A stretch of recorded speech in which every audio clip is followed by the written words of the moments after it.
Inawgurata 8 dar fil-komunità għal persuni b'diżabilità bħala parti mill-proġett Soċjetà Ġusta.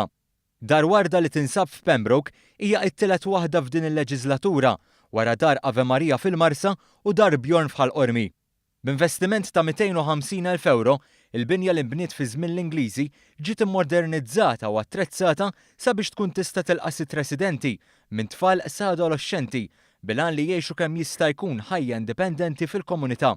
Dan wara li l-Aġenzija Support li se tkun qed tmexxi d-dar permezz ta' 28 ħaddiem rata għal min se tkun din id-dar kif spjegat il-Project u Services Manager Adriana Sammut. Naraw għal min tkun id-dar u wara li naraw għal min tkun nibdew insibu affarijiet adattati għalihom. Pereżempju hawnhekk fukajna ħafna fuq affarijiet ta' lob li jkun adattat biex jgħin persuni b'disabilità jikbru fl-abiltajiet tagħhom. Dar Warda se tilqa' fiha persuni b'diżabilità intellettwali u anke fiżika fejn ikun il-każ. Id-dar tista' tilqa' fiha wkoll tfal bl-awtiżmu. Sammut irrimarkat li qabel jiddaħħlu residenti ġodda fid-dar ikun hemm assessjar tal-klijenti. Fejn hemmhekk nibdew naraw li jkun hemm matching bejn il-clients u wkoll matching mal-post.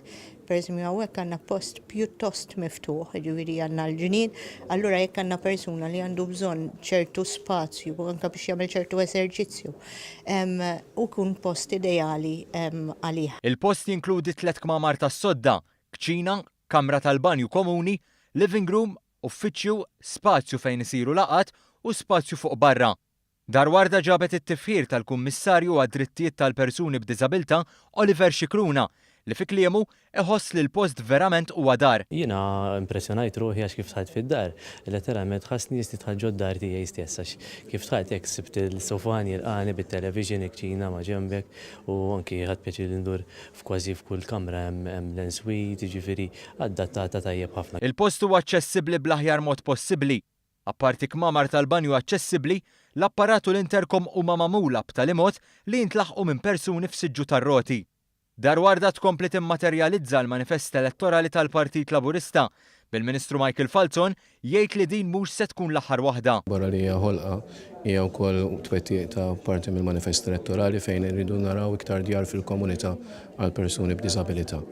Din hija minn dar, ħanamlu oħrajn ovvjament. Dan hekk kif Gvern Laburista għandu fiċ-ċentru tiegħu id-diżabilità u lestjon fuq kemm hemm bżonn għal ġid ta' dawn in-nies, kif spjega s-Segretarju Parlamentari Anthony Agius De Celis. U diżabilità hija fiċ-ċentru tal-politika ta' dan il-Gvern illi la qiegħed jara kemm hemm bżonn li jonfoq u laqas li qiegħed jipprova jkun xaħħieħ magħhom b'xi mod. Imma qegħdin nagħmlu ħilitna kollha biex inġibu iktar inklużjoni soċjali u lil dawn in-nies intuhom l-opportunità li jkunu parti mis-soċjetà li trabbew għexu fiha.